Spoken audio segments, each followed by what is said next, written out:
یو عالم وی ما حرم شریف کی طواف کړ. طواف می کولو یو سړی لګیا دی دعا کوي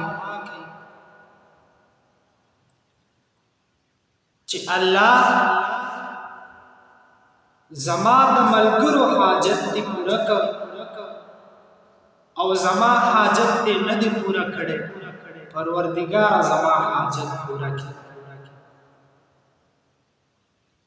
ما ورته وی دا ته څنګه دعا کوې؟ راته وایي چې داسې چلو چې موږ شپږ ملګري وو کافرانو ګیر ظالمانو ونیولو او یو کړی راپورته کړه په هغې کې تیل واچو هغه ښه سره کړل په اور باندې. کله چې دا تیل ښه سره شو نو زمونږ یو ملګری یې راونیو او دې کړي کې واچو دې تیلو کې. ویل ما اسمان طرف ته مخ کړ بره مې وکتل اسمان دروازه خلاصه شوه او د هغې دروازې نه اوبه خورې هغه را مخامخ شوې راووتې.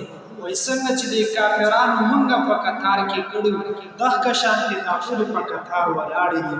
زمونږ دا ملګری دې تیلو کې دې کړي کې ور واچو نو وایي ما ولیدل چې لاړو او دې یوې خورې بره ته لاس ونیو ویې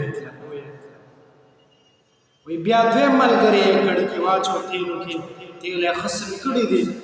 دویمه خوره را مخکې شوه او دا ملګری یې د لاس ونیو زما وویل.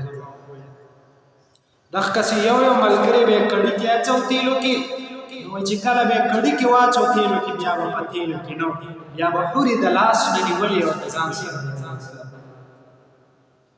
وایي په دې کې زما نمبر راغی. چې زما نمبر راغی نو وای زما خور را مخکې شوه او د کافرانو زه د لاس نه ونیو ما ته ویل چې ځه وای زه تیلو کې نه جوړم وای ما ته وی چې ته ځه وای زه تیلو کې وانه جوړم. وای ما چې خپلې خورې ته وکتل بره نو وای ما ته وکتل وای دا خوره ډېره خفه شوه او روان شوه ولاړه. ویل ما دې ته وی چې ما دې کړي کې واچوې ما دې تیلو کې واچوې ویل راته وی چې ته ځه وی زه تیلو کې وانه جوړم زه یې را پرېښودم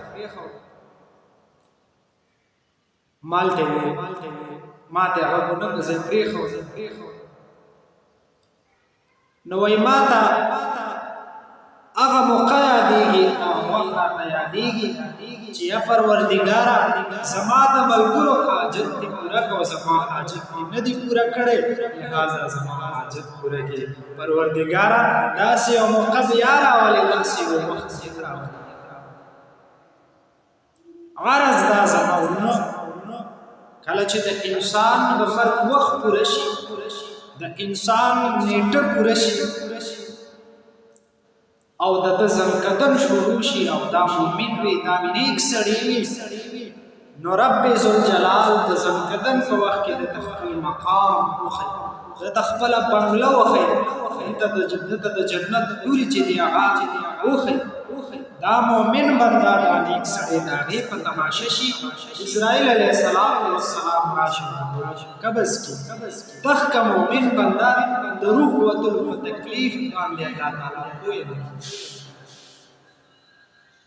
الله تعالی دې زموږ د ستاسو په خیره خاتمه په کامل ایمان سره وکړي او رب ذوالجلال دې زموږ د ټولو مسلمانانو جنت الفردوس